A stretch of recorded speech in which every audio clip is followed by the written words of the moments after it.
Hello and welcome to Midday Live here on TV3. My name is Pakwisi Asari. Coming up in the next 60 minutes. Controversial right to information bill passed after 20 years, but media coalition unhappy about introduction of a clause.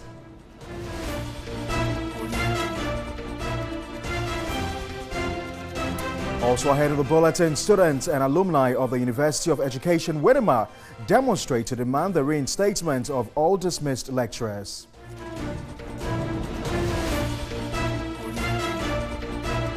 Also ahead in the bulletin, the alleged baby abductor in Takoradi pleads guilty, but partner maintains he is not complicit.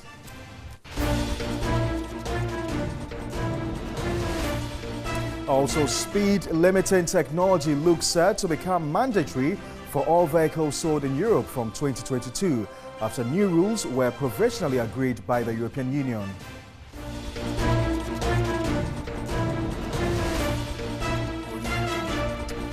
We've got details of these stories plus many more coming up in the next 60 minutes. Be reminded that we're streaming live on Facebook. You can also join us with the views, comments and suggestions on any of our top stories this hour. Visit any of our social media pages on Facebook and on Twitter. Now, implementation of the Right to Information law will have to wait for a year after Parliament passed it Tuesday night. The RTI law will provide for the operationalization of the constitutional right to information held by the public and some private institutions, subject to the exemptions that are necessary and consistent with the protection of public interest in a democratic society. A report by my colleague Komla Kluche. After a 3-hour suspension, the House resumed to consider the much publicized bill as advertised on the order paper. The RTI motion was to be moved by the Attorney General. Minority Leader Haruna Idrisu objected to a move by the Majority Leader to have the Information Minister move the motion, unlike the AG. Mr. Speaker, now I invoke Order 130 and to request for a second consideration of the Right to Information Bill in respect of clauses 2, 13, 17, and 18. Mr. Speaker, when I move the motion in respect of motion listed as item number 7, Mr. Speaker, the question was put and the motion was agreed to. Immediately, the minister. At any time that the RTI third reading notice is served in respect of that motion, let me put on record that this proposed amendment I moved. My understanding was that the coalition on RTI, the media coalition and Occupy Ghana, engaged the leadership of Parliament, including him and me, that they wanted us to fine-tune aspects of the legislation. I do so in respect of that input they make. A heated confrontation obviously divided the House. So the person that I will notice from the tip of my eye is the minister. Mr. Speaker, that is how it is. I think that the Majority Leader is dealing with this matter as if we are joking in this parliament. But it's not so. Mr. Speaker, if there's anybody who is known to be a joker in the House, we know him. Mr. Speaker, if there's any joker in this House, we know. If it comes to the application of serious minds, the House knows. The House knows. You can't do that here. You can't do that here. Mr. Speaker, I beg to move that the Right to Information Bill 2018. The House finally allowed the Information Minister the way. Those in favor say aye. Aye. Those against say no. The ayes have it. Right to Information Bill 2018. But after the House passed the bill, the second Deputy Speaker, Alban Bagbin, expressed hope the law will seek the public interest. It's a right of the good people of Ghana to all the information that is generated by people who are given power in trust for and on behalf of the good people of Ghana, or a body or group of persons. For 20 years, the most sought-after law has been passed by the Parliament of the Republic of Ghana, the right to information. Well, now waiting the assent of the President to become a law. Will the media and the public heave a sigh of relief that information needed to be disseminated by government officials and ministries and agencies will be provided them as this bill becomes a law? Komla Kluche, TV3 News, Parliament, Accra. Meanwhile, after counter-debate in the House, Parliament finally passed the RTI bill. The Information Minister, Kojo Nkrumah, then addressed the media after the passage of the bill. It's a happy moment for all of us. From about 2007, when the initial draft was done during the tenure of the fourth Parliament, the fifth and sixth Parliament have had opportunity to handle the bill, but finally, on the tenure of the seventh Parliament, it's been passed. The next steps are to get presidential assent to the bill, and then also to very quickly move towards implementation, particularly of the behind-the-scenes infrastructure, so that by the time we start the next financial year, as the current law says, we'll be ready to see it fully. The background exercises have to start, hopefully before the mid-year review, so that we can ensure that, for example, recruitment, training, the kind of back-end infrastructure is put in place. And then at the start of the next financial year, which means it should be in the next budget, we'll be able to ensure that we have the necessary resources to give full effect to the law as it stands now. So I think all of us are in agreement. For all legislation, you would have people having various views. We have the view that the bill in its current form is sufficient to meet the tenets of Article 21(1)(f). And indeed, if there's anything else that can be done, even the Constitution itself as a point is amended. So if there's anything that needs to be done, our view was that let's pass it now. If in the future we need to make any amendments, we're happy so to do. The minority has meanwhile described as a shortfall the decision by government to make the Information Ministry the supervising ministry for the right to information. Well, the minority leader, Haruna Idris, addressing the press in Parliament, said the decision will turn the right to information into a propaganda. I believe that the government have already lost it. Lost it because the shepherding minister has been reduced to the Ministry of Information. Right to information is not about propaganda or government information or government misinformation. It's about the right of access to information to aid in exposing what decisions that the executive, parliament, and others may take. So, in my view, to substitute the Attorney General for the Minister of Information itself waters down the policy credibility of the right to information. And Attorney General, because the mandate to combat corruption and to fight white-collar criminality, economic crime, and others rests on the shoulders of the Minister for Justice and learned Attorney General. Now, as to my amendments on Clause 2, 13, 41, and 17, arguably, and for the record, I want to recognize and commend the RTI coalition for being consistent and for helping this country secure a signature legislation which will deepen governance for our purposes. But public information is not only about governance. Clause 2 limits it to governance. So we're just seeking to expand that clause to say that every relevant information beyond governance that the citizens ought to know, let them know.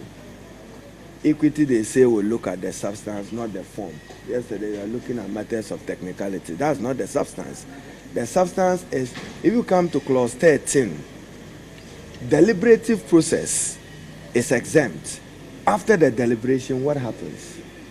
it should not be exempt. You finish the deliberation. For instance, Parliament is considering a loan agreement that people think that the value for money has not been done. People think that the cost of the project has been over bloated or over invoiced.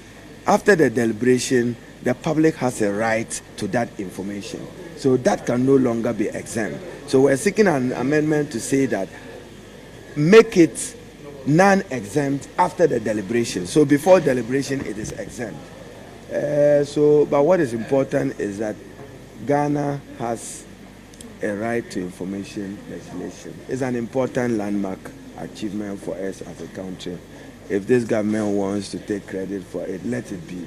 But what is important is for us to walk the roadmap in order to get it institutionalized and implemented with adequate financing and resources, not the knee-jerk releases of money from the Ministry of Finance. They need to function, but my disappointment is the oversight. I don't think that it should have been. You all know the state of the Ministry of Information countrywide, and you all know that the right to information, you can all use your phones. It has to do with combating white-collar criminality and corruption and allowing for deeper transparency and accountability by public officers and public institutions in the things that we do. For instance, government signs a National Identity Authority contract, $1.2 billion. As we speak now, I haven't seen any formal document to it. Any Ghanaian citizen has a right to demand that. I want to see what binds a contract between government and an entity to provide national ID cards for $1.2 billion, which works out to $42 per card. When in India, with its huge population, it was done for less. The public ought to know. And verification of many disclosures of entities. You deserve the right to know. I hope I've responded to your question. We need to commend the Media Coalition, RTI, Occupy Ghana, and all those stakeholders, including Parliament itself, for getting it passed into law. But that is just the first test. The actual test is in implementing and enforcing the law. All right, so we're going to stay a while longer on the subject. Joining us in the studio is Samuel Obeng. He's a member of the RTI Coalition. I'm going to have a discussion with him. Samuel, thank you very much for your time. You've done a yeoman's job in following this whole law from being a bill, to eventually being passed into law. After 20 years, how do you feel about this? Well, it's a mixed feeling for us, members of the Media Coalition, myself, my team at Parliamentary Network Africa, the Right to Information Coalition. Mixed feeling because, if it takes so long and you've been expectant for a very, very long time and eventually it comes, sometimes it takes the shine away from, the entire beauty that was to be expected from the very beginning. Mixed feeling also because you may know that at some point we were seeking some further amendments to the bill which would better enrich it. That did not happen.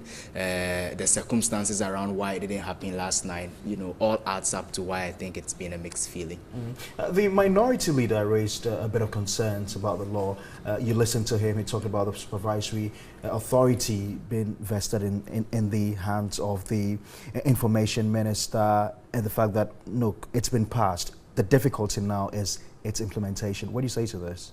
Well, the world over, access to information legislation has two main legs: the fight towards getting it passed, and then once it is passed, in fact, the bigger responsibility comes up, which is ensuring that it gets implemented.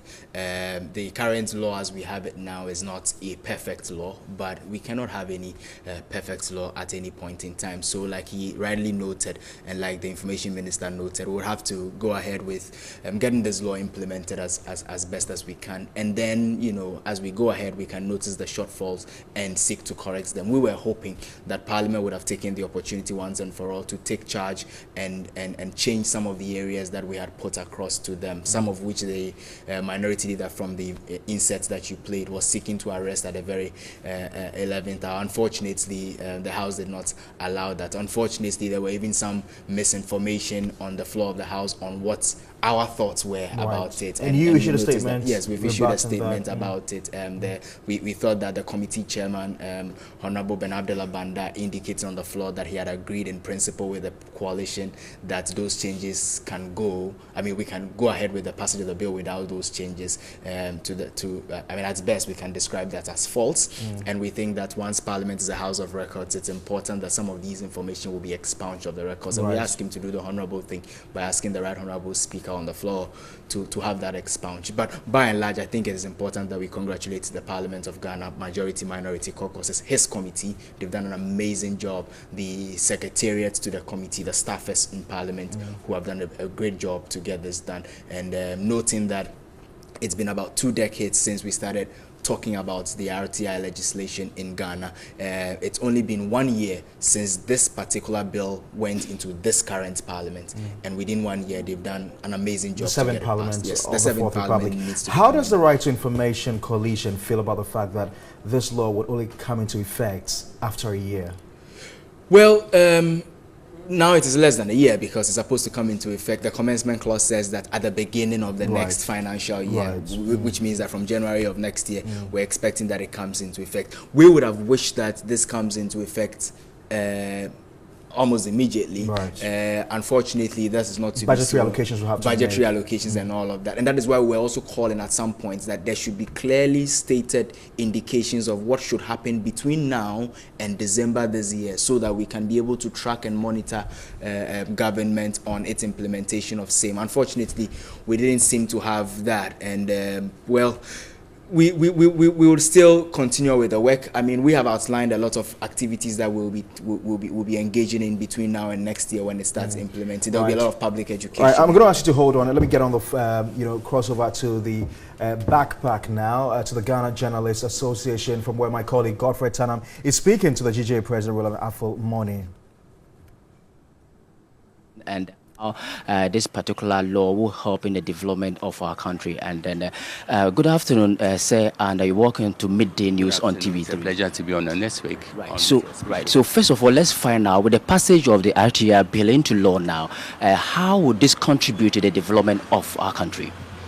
You know, information is key in the governance structure, and access to information is fundamental to the ability of the ordinary Ghanaian to communicate with his or her brother or neighbor, to find out, for instance, how much is being sunk into road projects in a locality. You know, the governance, press freedom will all be incomplete without an RTI regime. So we need to understand that the RTI is not a media-specific law. It is a people's law which seeks to revolutionize governance. Our governance system strikes cause of appreciation internationally, but there has been a deficit as far as information sharing is concerned. So all that the coalition has been doing over the years was to fight for a specific legal regime which will empower the ordinary Ghanaian to access information and use it appropriately. You know, good governance has essential ingredients, namely openness, transparency, accountability. And so right information is to aid the transparency process, accountability process, and openness process. Right information gives meaning to the constitutional rights and sovereign entitlement of the ordinary Ghanaian to receive information, which is being held by people in positions of authority and power. So now let's look at the difficulty that you foresee in this particular, there is in implementation, because we know how we have struggled so hard to get this law, bill made law. What are some of the difficulties you foresee in its implementation? One of the causal factors of the long delay in passing the bill into law has been certain provisions which we felt were inherent stumbling blocks to information receipts by the Ghanaian. For instance, the original bill had it that one could wait for as many as 90 days before one could access information. The coalition had to fight, and now it has been reduced to 14 days. Also the fee regime. One needs to pay to access information, and we felt the original fee was jaw-droppingly expensive relative to the financial health of the other Ghanaian. Now it has been reduced. We're looking for other amendments. One other amendment we've been fighting, which nearly caused a delay in passing yesterday's bill, was that one could not access information which was being processed. And information which, for instance, a policy was in the process of being formulated, one could not have access to that information. And we thought we could leave that to fight another day. So we all along we felt that what we're doing was we're doing. And that, in fact, our stand was and stand is still predicated on this principle. Now, what is worth doing is worth doing well. Zimbabwe, for instance, has a right information law, but it's an apology of right information law. We don't want to go the Zimbabwe way.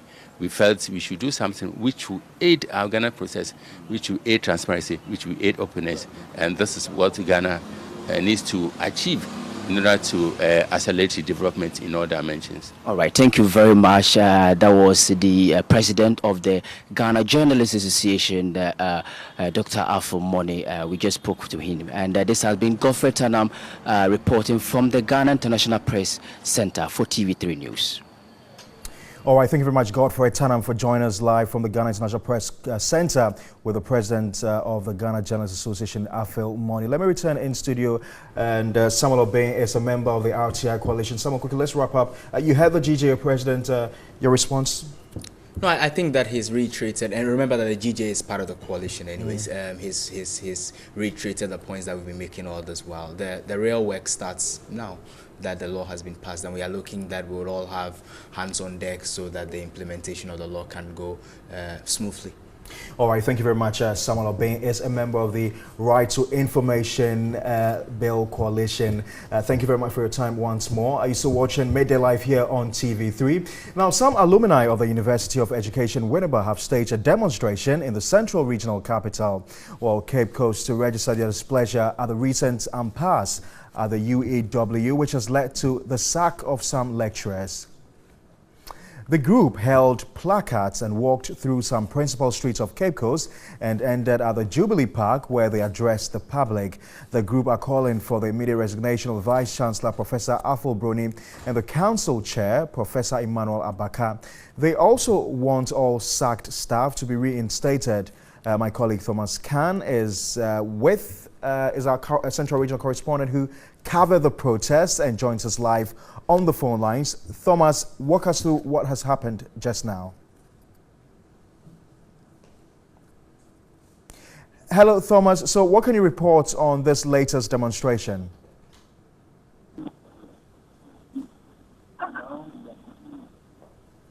Hello, do we have Thomas Khan on the phone lines? Hello, Thomas. Hello. Yeah, good afternoon. Yes, Thomas, so what can you report on the latest demonstration in the Central Region? Well, the demonstration started around 10 a.m. Around the Fasting School Junction. And these alumni from the University of Education, Winneba, where they are protesting against some decisions by the current administration of the school. That is the Vice Chancellor, Reverend Professor Afo Moni, who they claim is taking some decisions that is not in the best interest of the university. And again, they are also calling for the reinstatement of some of the sacked lecturers, as well as some of the staff who have been expelled or sacked from the school. And they want the council chair also sacked. They think that when all these things are done, the school will return to its normalcy and what the school stands for. All right, thank you very much. Thomas Khan is our Central Regional Correspondent, updating us on the very latest demonstration by staff of the University of Education, Winneba. They've got concerns and they just sent a protest to the university. On our MCN video report this afternoon, our citizen journalist, Pastor Solomon Goma, reports on the poor state of a dam at Bentiri in the northeast region.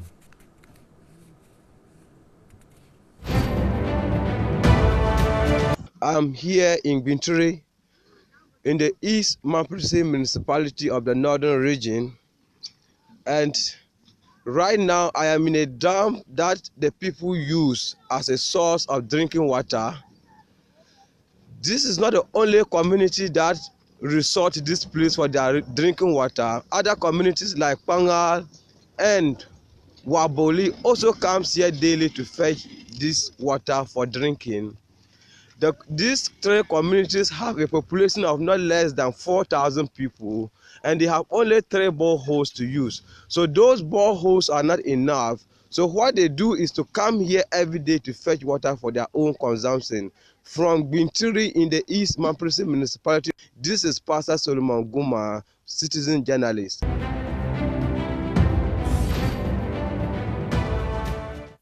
Just like our citizen journalists, you can also send your video report via WhatsApp on 055-1433-044. That's 055-1433-044. You're still watching Midday Live here on TV3. Still ahead, we've got international news, we've got sports news, and we've got business news.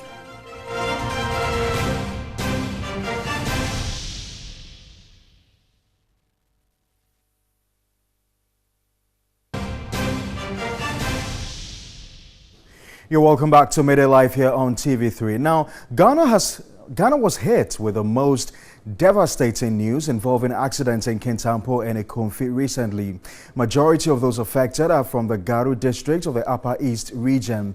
One family alone recorded about 5 deaths, which has remained a harrowing experience to families in the district. Many have advocated for measures to be taken to curb the carnage on our roads, with the National Road Safety Commission thinking of speed limiters and other measures. The Garu district, after the incident, has immediately put in place some measures to monitor transport operations in the district.